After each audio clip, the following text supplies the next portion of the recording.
السلام علیکم دوستوں۔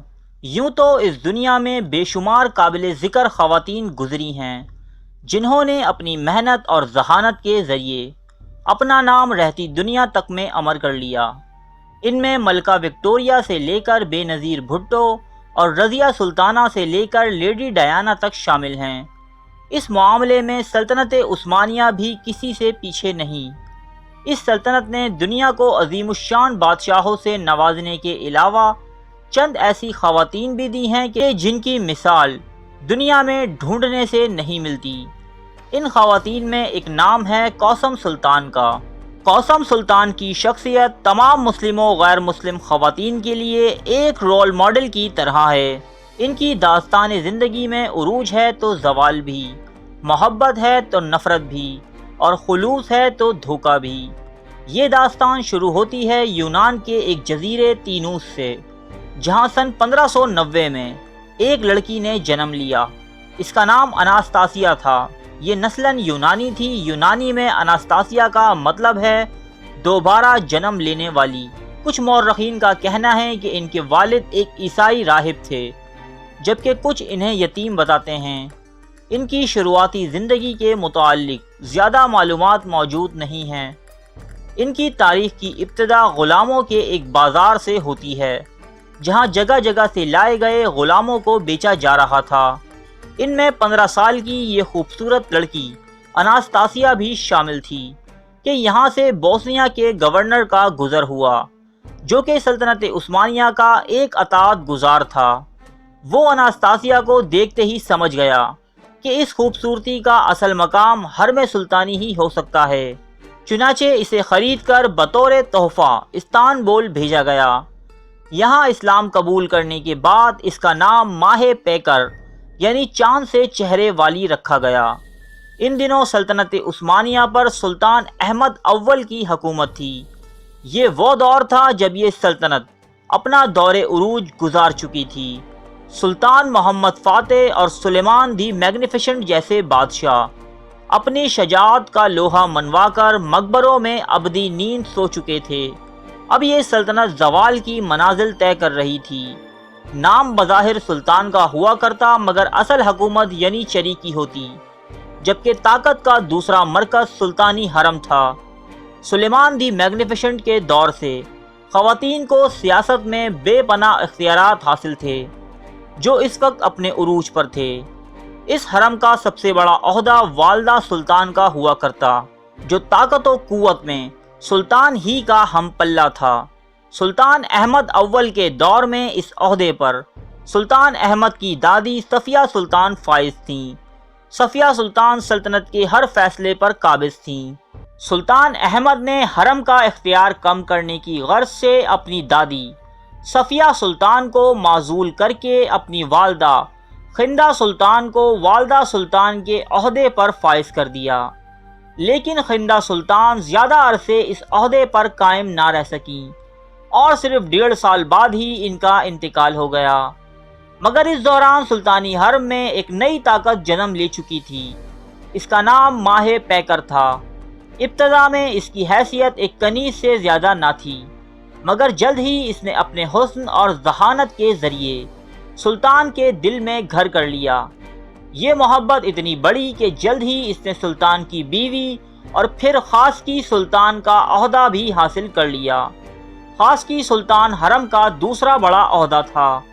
خاص سلطان ہونے کے لیے کم از کم ایک شہزادے کی ماں ہونا ضروری تھا، جبکہ ماہ پیکر کے بطن سے سلطان کو 5 شہزادے اور 4 شہزادیاں نصیب ہوئیں۔ رفتہ رفتہ ماہ پیکر سلطان احمد کی سب سے چہیتی بیوی اور اس کی بھروسہ مند مشیر بن گئی۔ سلطان احمد نے اپنی محبوب بیوی کو کوثر سلطان کے لقب سے نوازا۔ اس دور میں سلطان کی بیویوں کی اہمیت انہیں روزانہ ملنے والے خرچ سے کی جاتی تھی، اور کوثر سلطان کا روزینہ سب سے زیادہ تھا۔ کوثر سلطان کا سب سے بڑا کارنامہ یہ تھا کہ اس نے اپنے شوہر سلطان احمد کو اپنے بھائی مصطفیٰ کے قتل سے باز رکھا تھا۔ سلطان بایزید یلدرم کے بیٹوں کے درمیان ہونے والی خانہ جنگی کے سبب عثمانیوں میں یہ رواج عام ہو چکا تھا کہ جب کوئی بھائی سلطان بنتا تو وہ تخت پر بیٹھتے ہی اپنے دوسرے بھائیوں کو قتل کروا دیتا تاکہ مستقبل میں بغاوت کا کوئی اندیشہ نہ رہے۔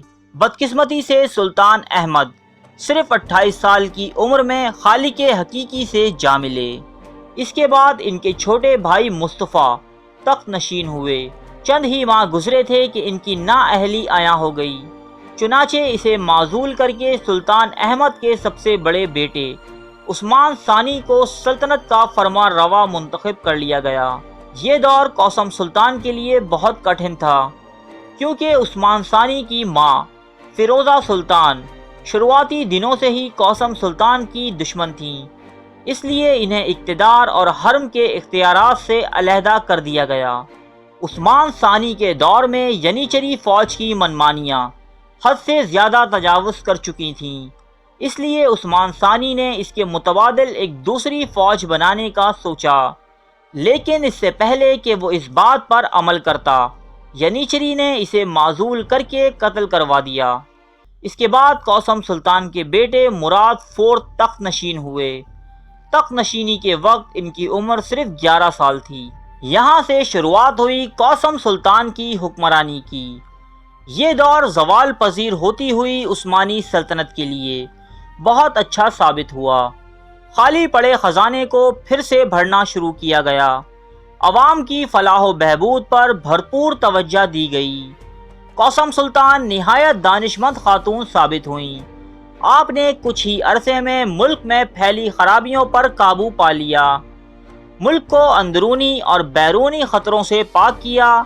جب مراد فور 21 سال کی عمر تک پہنچے تو حکومت مکمل طور پر اپنے ہاتھ میں لے لی، لیکن جلد ہی ان کا انتقال ہو گیا۔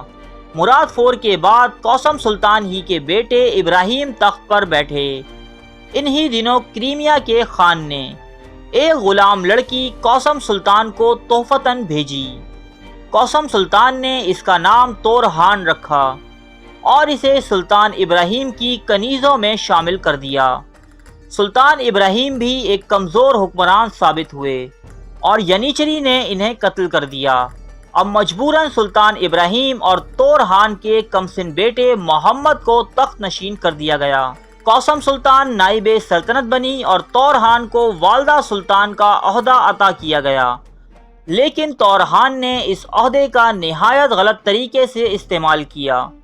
اس سے پہلے کہ قاسم سلطان اس کے خلاف کوئی قدم اٹھاتی، تورحان نے نہایت گھناؤنی سازش رچ کر قاسم سلطان کو موت کے گھاٹ اتار دیا۔ قاسم سلطان کی خدمات کو آج بھی ترک قوم نہیں بھولی اور انہیں نہایت ادب و احترام سے یاد کیا جاتا ہے۔ بلا شبہ آپ سلطنت عثمانیہ کی عظیم ترین ہستیوں میں سے ایک ہیں۔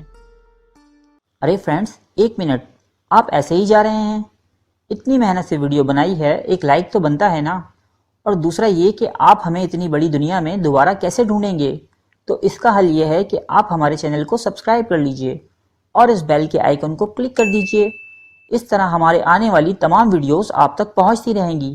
ارے ڈریے مت، یہ بالکل فری ہے۔